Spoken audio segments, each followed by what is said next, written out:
Dos titanes de la historia, presentando a Alejandro y Genghis.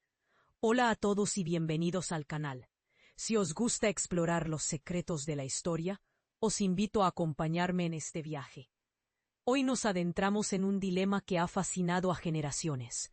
¿Qué hubiera pasado si dos colosos de la estrategia, Alejandro Magno y Genghis Khan, se hubiesen enfrentado en el campo de batalla?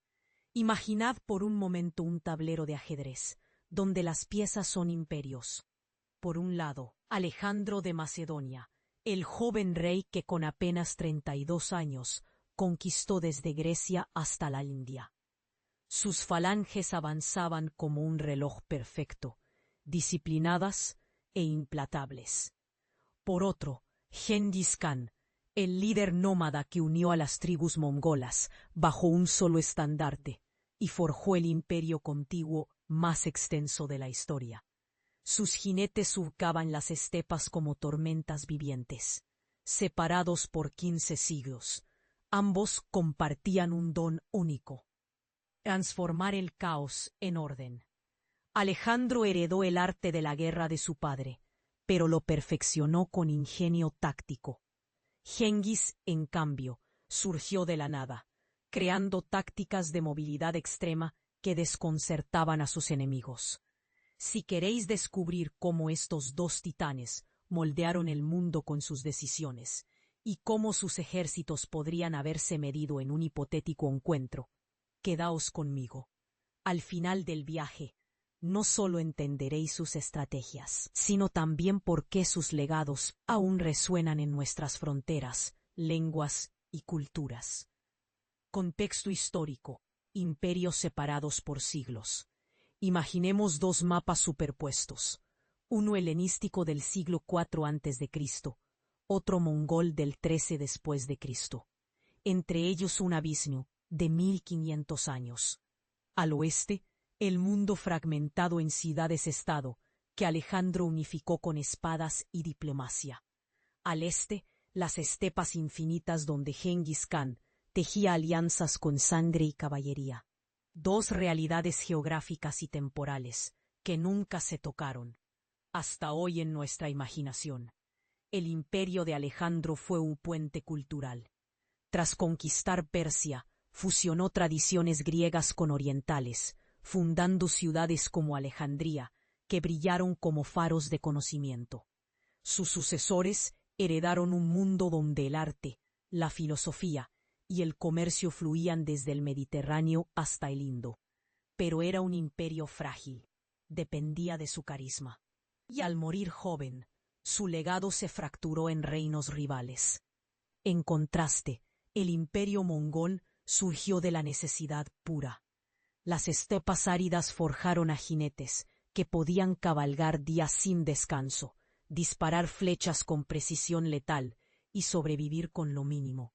Genghis no construyó bibliotecas, sino rutas comerciales seguras, desde China hasta Europa.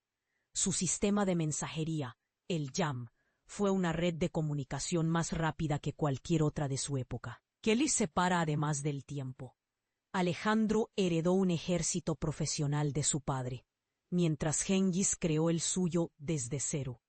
Uno expandió la cultura, el otro, el comercio global. Pero ambos demostraron que para dominar continentes, primero hay que entender el terreno, y a los seres humanos que lo habitan. En el próximo capítulo, veremos cómo sus ejércitos, tan distintos como efectivos, se preparaban para la guerra. Ejércitos comparados, falanges macedónicas versus arqueros mongoles. Imaginemos un tablero de ajedrez, donde las piezas cobran vida. En un extremo, las falanges macedónicas, filas de lanzas de 6 metros que avanzan como torres blindadas. En el otro, los arqueros mongoles, jinetes ligeros que se mueven como caballos desbocados, rodeando y atacando desde todas las direcciones. Dos formas opuestas de entender la guerra, pero igualmente letales. La falange era una máquina de precisión. Cada soldado, llamado pesetairo, cargaba su zariza, protegiendo al compañero con su escudo. En terreno llano, formaban un muro impenetrable que aplastaba enemigos como rodillo de bronce. Alejandro las usaba como núcleo central, mientras la caballería atacaba los flancos. Pero tenían un punto débil. Si el enemigo las envolvía o las forzaba a combatir en terreno irregular, la formación se desintegraba como cristal bajo un martillo. Los mongoles jugaban con otras reglas.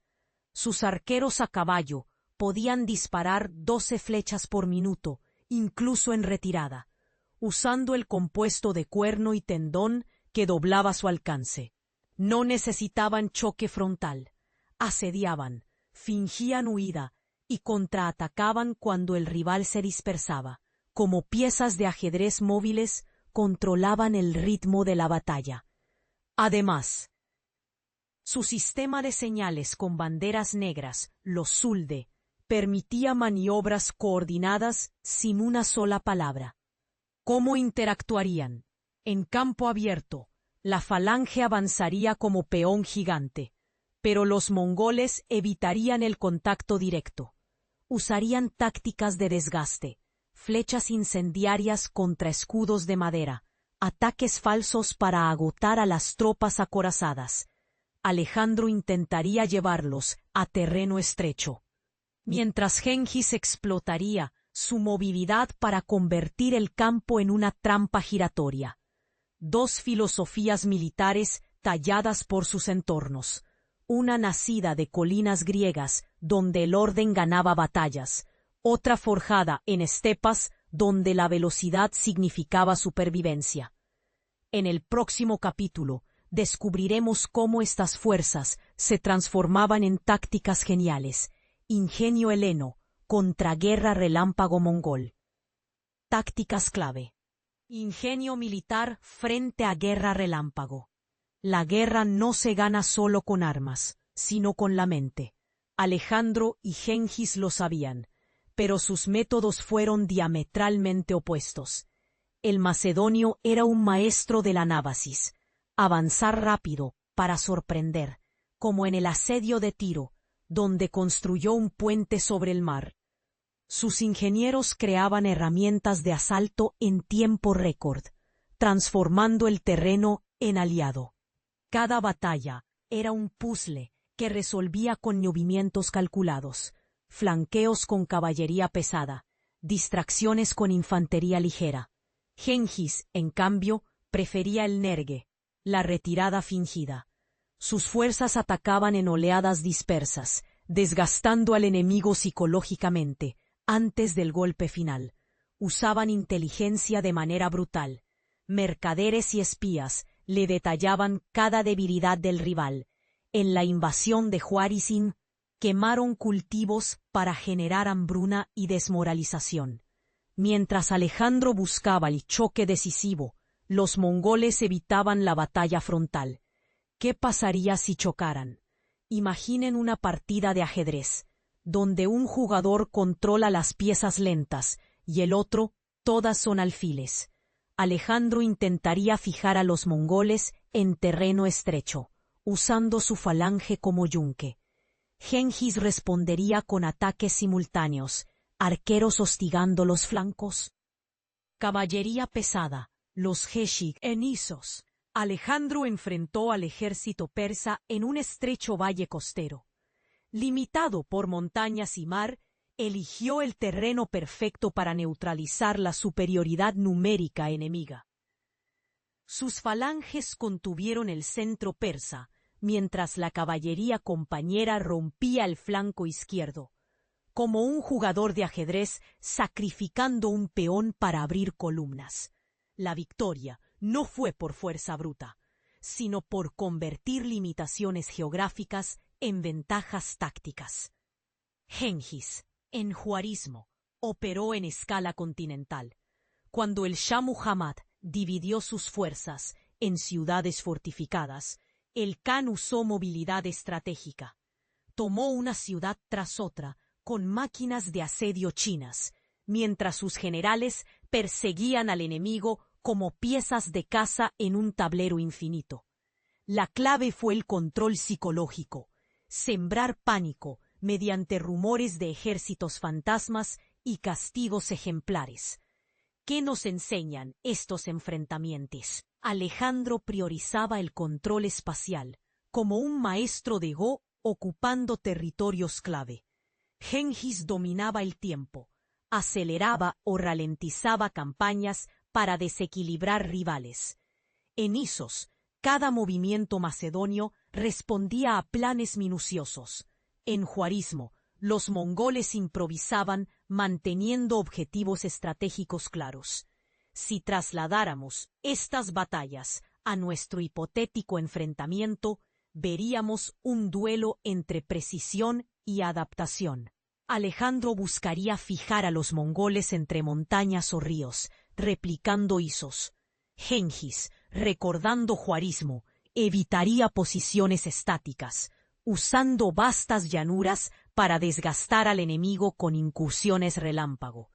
El verdadero conflicto ocurriría en la mente de ambos generales. ¿Quién impondría su ritmo? ¿El arquitecto de batallas calculadas o el señor del caos controlado?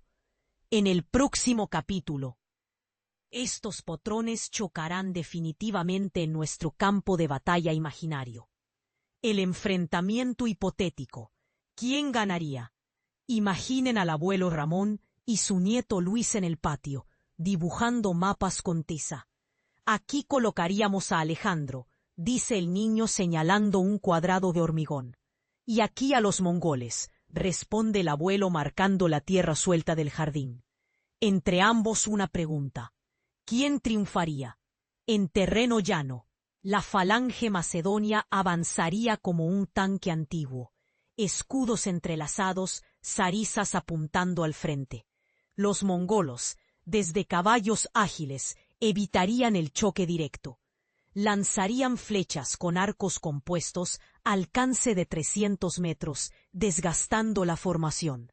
Alejandro respondería con su caballería pesada, etairoi, pero los jinetes mongoles, entrenados en retiradas falsas, los alejarían de la falange, dejándolos expuestos. En colinas o bosques, la ventaja cambiaría.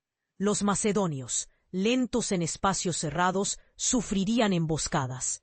Los mongoles usarían su movilidad para dividirlos, como cuando se aísla una infección antes de tratarla. Sin embargo, si Alejandro lograra fijarlos en un valle estrecho, como el río Jaxartes, su falange podría romper las líneas enemigas. El factor decisivo, suministros y moral.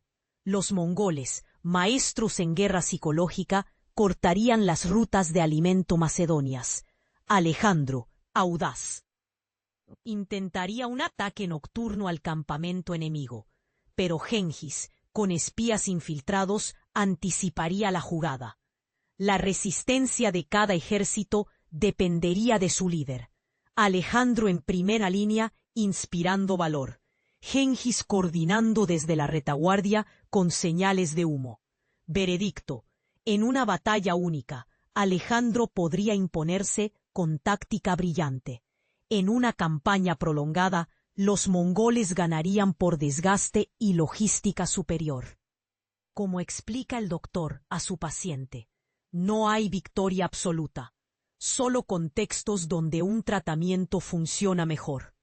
La lección es clara. Ante un desafío, analiza si requieres la precisión de un bisturí, Macedonia, o la resistencia de un antibiótico de amplio espectro, mongoles. La historia al fin premia a quienes eligen la herramienta correcta. Legado eterno. ¿Cómo cambiaron el mundo para siempre? Imaginen a la abuela Rosa y su nieto Diego en un museo, detenidos ante dos mapas antiguos. Mira, este lo hicieron los griegos tras Alejandro, dice señalando rutas que unen Grecia con la India. ¿Y ese otro? Pregunta el niño. Esa es la red de correos de los mongoles. Cariño, sin ellos el mundo sería más lento. Alejandro sembró el helenismo como semillas en tierra fértil. Fundó 70 ciudades, Alejandrías, que fueron faros de conocimiento. Sus bibliotecas preservaron ciencia egipcia, astronomía babilónica y medicina persa. El griego se volvió lingua franca, permitiendo que los evangelios cristianos o los textos de Aristóteles cruzaran fronteras. Sin él, la ilustración europea quizás no habría tenido sus raíces. Gengis Khan, en cambio, tejió la primera red global. Sus YAM, estaciones de postas cada 30 kilómetros, permitían que mensajes cruzaran 300 kilómetros diarios, precediendo al correo moderno. Protegió la ruta de la seda, conectando Beijing con Venecia. Cuando su nieto Kublai adoptó la pólvora china y los ingenieros persas, nacieron tecnologías que cambiarían guerras futuras. Hoy su legado late en lo cotidiano. Cada vez que usamos un alfabeto derivado del griego, o palabras como chaqueta, dejama, vestido mongol, honramos su herencia. Las democracias debaten ideas nacidas en ágoras helenísticas, mientras estrategias empresariales imitan la logística mongol. Rapidez, adaptación, redes descentralizadas. ¿Cómo aplicar sus lecciones? Como cuando el médico combina tradición e innovación. Si enfrentamos un desafío cultural, integrar costumbres, idiomas, sigamos el modelo de Alejandro. Construir puentes, no muros. Si necesitamos eficiencia, logística, comunicación, aprendamos de los mongoles. Sistemas simples, pero resilientes. La próxima vez que veas un mapa o uses una palabra prestada, recuerda, 2 hombres, separados por signos, hicieron posible que el conocimiento viajara, y con él, la humanidad. Conclusión. Lecciones de estrategia atemporal. Imaginen al abuelo Luis sentado con su nieta Marta en el jardín, observando un hormiguero. Mira cómo se organizan, dice señalando a las obreras. Como Alejandro y sus falanges, orden preciso, cada una en su lugar. La niña sopla suavemente, dispersándolas. ¿Y ahora? Pregunta.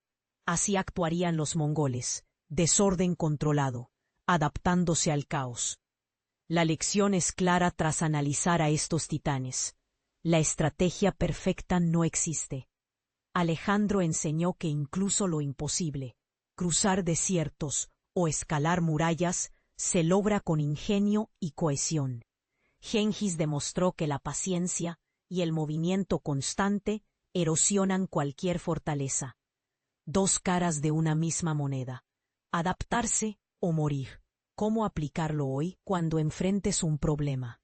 Haz como el médico que evalúa al paciente. Primero, diagnostica el terreno. Es una crisis rápida, requiere falange, acción coordinada, o prolongada, necesita arqueros, desgaste inteligente. Luego, elige herramientas. Para conflictos familiares, imita a Alejandro. Diálogo estructurado, soluciones claras. En proyectos largos, sigue a Gengis. Pequeños avances constantes, ajustando tácticas. La historia nos deja un manual de supervivencia. No memorices fechas, sino principios. Estudia tu entorno, mantén flexibilidad y recuerda que hasta el imperio más grande dependía de algo tan frágil como la lealtad. Como diría el doctor a su paciente, no hay victoria sin entender primero la naturaleza del desafío.